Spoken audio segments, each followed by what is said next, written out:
شکار پھنس گیا ہے جناب سمن۔ وہ اسی روپ میں تھا جس میں آپ نے بتایا تھا۔ میں نے اسے نیچے رکھا ہے۔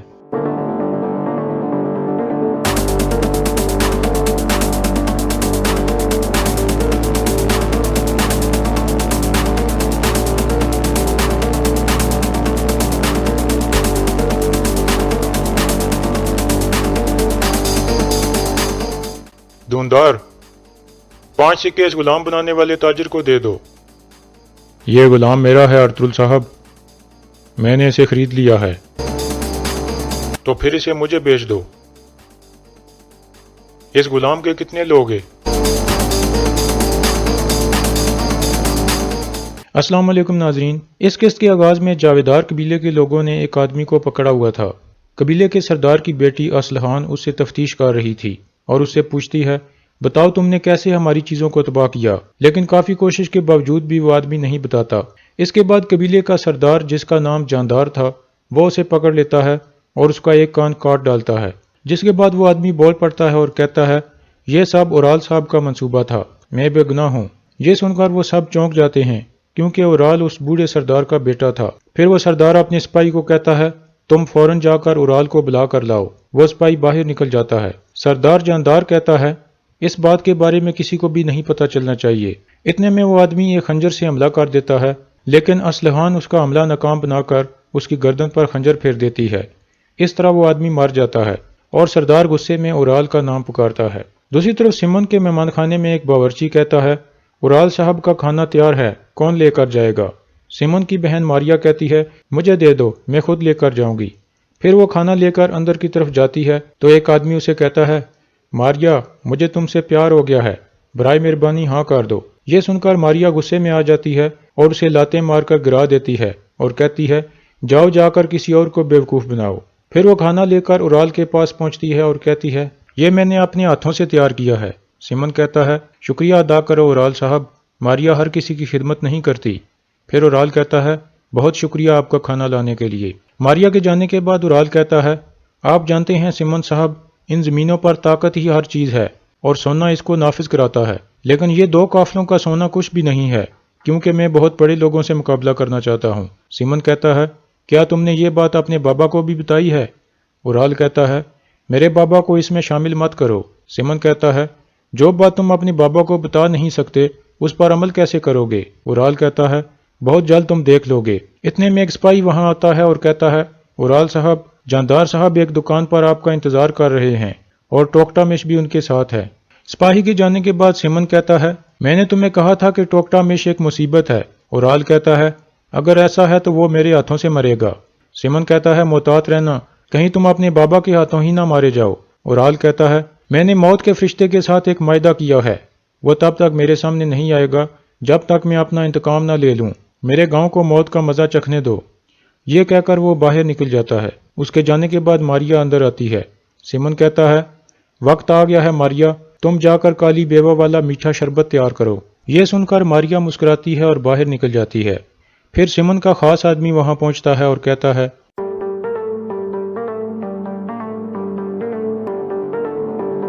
شکار پھنس گیا ہے جناب سمن۔ وہ اسی روپ میں تھا جس میں آپ نے بتایا تھا۔ میں نے اسے نیچے رکھا ہے۔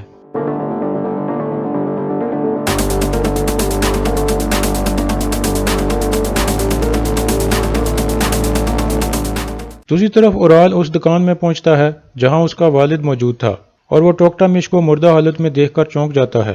اس کا والد کہتا ہے، شکر ہے تمہاری والدہ جوانی میں ہی فوت ہو گئی تھی اور یہ دن نہ دیکھ سکی۔ کیا میرا سونا کم بڑھ گیا تھا جو تم نے گاؤں والوں کے حق پر ڈاکہ ڈالا؟ اورال کہتا ہے، میں نے کچھ غلط نہیں کیا بابا، یہ سب جھوٹ اور بہتان ہے، آپ کو مجھ سے زیادہ اس ٹوکٹا مش پر اعتبار ہے۔ سردار جاندار کہتا ہے، تمہارے گناہ اتنے زیادہ ہیں کہ ایک دریا سے بھی دھوئے نہیں جا سکتے، مجھے ٹوکٹا مش نے سب کچھ بتا دیا ہے۔ پھر سردار اس پر ہاتھ اٹھانے کی کوشش کرتا ہے، لیکن اورال اس کا بازو پکڑ لیتا ہے اور کہتا ہے، میرے بارے میں سب جھوٹ پھیلائے جا رہے ہیں، آپ چاہیں تو میرا خون بھی لے سکتے ہیں۔ پھر وہ ایک خنجر نکال کر اپنی ٹانگ پر مارتا ہے اور پھر خنجر دیتے ہوئے کہتا ہے، یہ لیں، باقی کام آپ کا ہے بابا۔ دوسری طرف سمن کی بہن ماریا ایک زہر تیار کرنے میں لگ جاتی ہے کیونکہ سمن نے اسے ایسا کرنے کو کہا تھا۔ ارطغرل اور اس کے ساتھی بازار میں موجود تھے۔ انہوں نے کافی ساری کھالیں گھوڑوں پر لادی ہوئی تھیں لیکن انہیں کوئی گاہک نہیں مل رہا تھا۔ وہ چلتے چلتے ایک جگہ پہنچتے ہیں جہاں اسلحان کھڑی تھی۔ ارطغرل اسے پوچھتا ہے، کیا جاندار صاحب یہی ہیں؟ اتنے میں اندر سے اسلحان کا بھائی اورال لنگڑاتے ہوئے باہر نکلتا ہے اور کہتا ہے، کیا کاروبار اچھا نہیں جا رہا ارطغرل صاحب؟ ارطغرل کہتا ہے، اور آپ شاید کوئی لڑائی کر کے آئے ہیں اورال صاحب، مجھے تو آپ نے یہاں لڑنے سے منع کیا تھا، اور محتاط نہ رہنے کی وجہ سے آپ زخمی بھی ہو گئے ہیں۔ اورال آگے سے کوئی جواب نہیں دیتا اور مسکرا کر وہاں سے چلا جاتا ہے۔ اتنے میں ایک آدمی آتا ہے اور بامسی سے پوچھتا ہے، یہ کس چیز کی کھالیں ہیں؟ بامسی کہتا ہے، بھائی ہر چیز کی کھالیں ہیں ہمارے پاس، ریچھ، بیل، سانپ، بھیڑیا، خرگوش اور بہت ساری چیزوں کی کھالیں ہیں۔ وہ آدمی کہتا ہے، میں ایک کھال کے بدلے میں ایک سونے کا سکہ دوں گا۔ یہ سن کر اسلحان بول پڑتی ہے اور اس آدمی سے کہتی ہے، کیا تم کبھی شکار پہ گئے ہو؟ وہ آدمی کہتا ہے، نہیں۔ اسلحان کہتی ہے، اسی لیے تم ان کھالوں کی اتنی کم قیمت لگا رہے ہو، شکاری بہت خطروں سے ان چیزوں کا شکار کرتے ہیں۔ وہ آدمی کہتا ہے، خیر ہے اسلحان میڈم، کیا آپ ان کی شراکت دار ہیں؟ اسلحان کہتی ہے، نہیں، میں تاجر کے کام کی عزت کرتی ہوں، کم قیمت لگانے سے ان کی محنت ضائع ہو جاتی ہے۔ پھر وہ آدمی کچھ سوچنے کے بعد کہتا ہے، پھر آپ مجھے بتائیں کہ ان کی قیمت کیا ہے؟ اسلحان کہتی ہے، ایک کھال کے بدلے میں 4 سونے کے سکے۔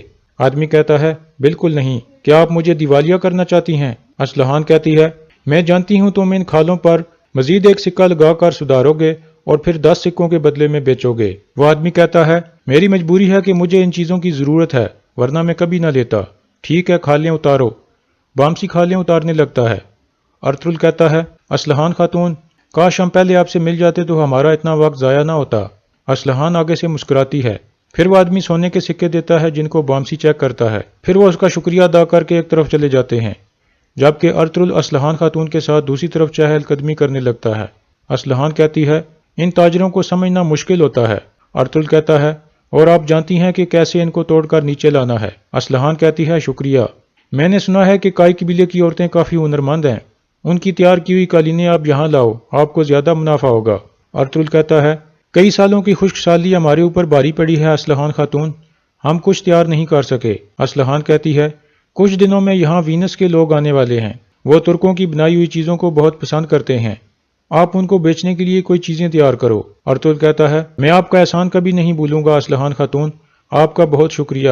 دوسری طرف ایک آدمی نے کچھ بوڑھے آدمیوں کو غلام بنا کر ایک جگہ باندھا ہوا تھا اور اعلان کرتا ہے، جو کوئی بھی ان غلاموں کو خریدنا چاہتا ہے وہ 5 سکوں کے بدلے میں ایک غلام کو خرید سکتا ہے۔ اتنے میں اورال وہاں پہنچتا ہے اور 5 سکے پھینک کر ایک غلام کو خرید لیتا ہے اور پھر اس غلام کو کہتا ہے، بھاگو، اگر تم میرے تیروں سے بچ گئے تو تم آزاد ہو جاؤ گے۔ وہ غلام بھاگنے لگتا ہے اور اورال اس کا نشانہ لے کر تیر چلا دیتا ہے۔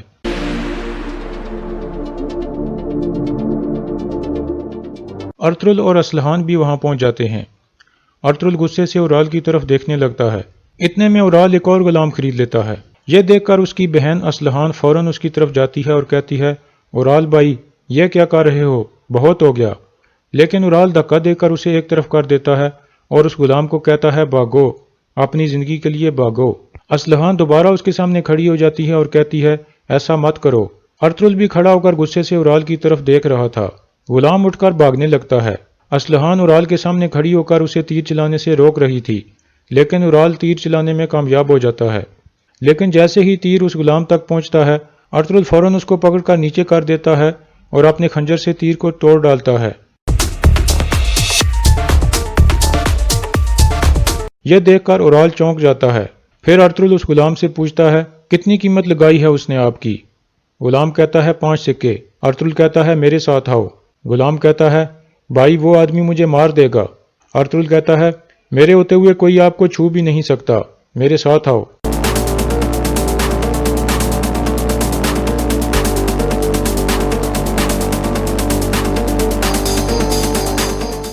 دوندار، 5 سکے اس غلام بنانے والے تاجر کو دے دو۔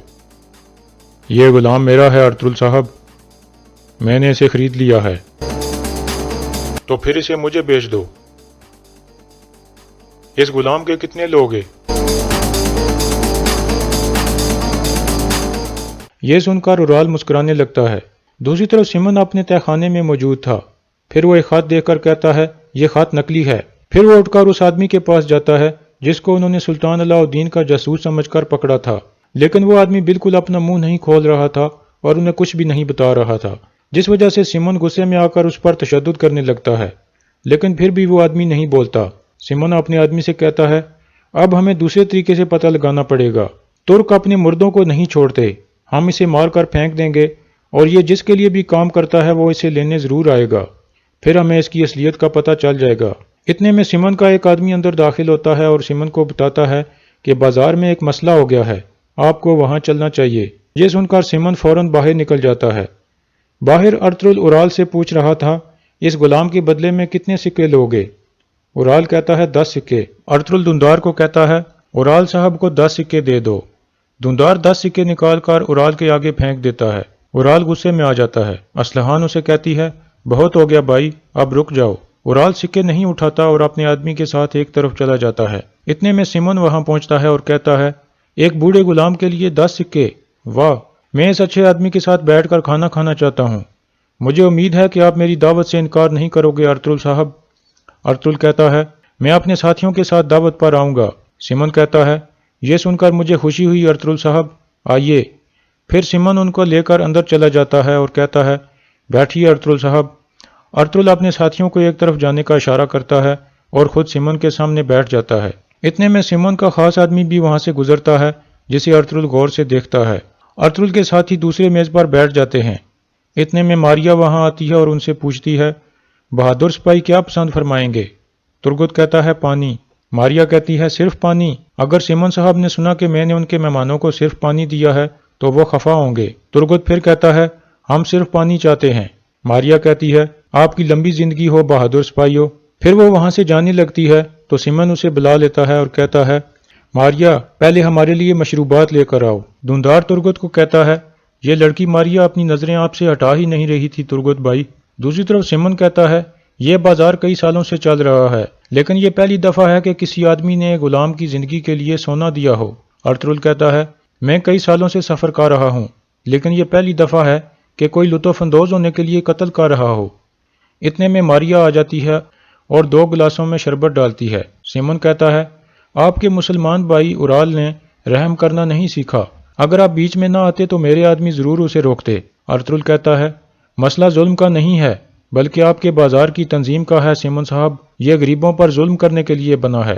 سیمن مسکراتے ہوئے کہتا ہے، تاجر کے طور پر سخاوت ایک اچھی بات ہے، میرے خیال میں آپ کو بازار میں دوسری چیزیں بھی دیکھنی چاہیے۔ ارطغرل کہتا ہے، ہم ترک لوگ غریبوں کو امید دلانا پسند کرتے ہیں، ہم آگے بھی آپ کے بازار میں آتے رہیں گے، اب مجھے چلنا چاہیے۔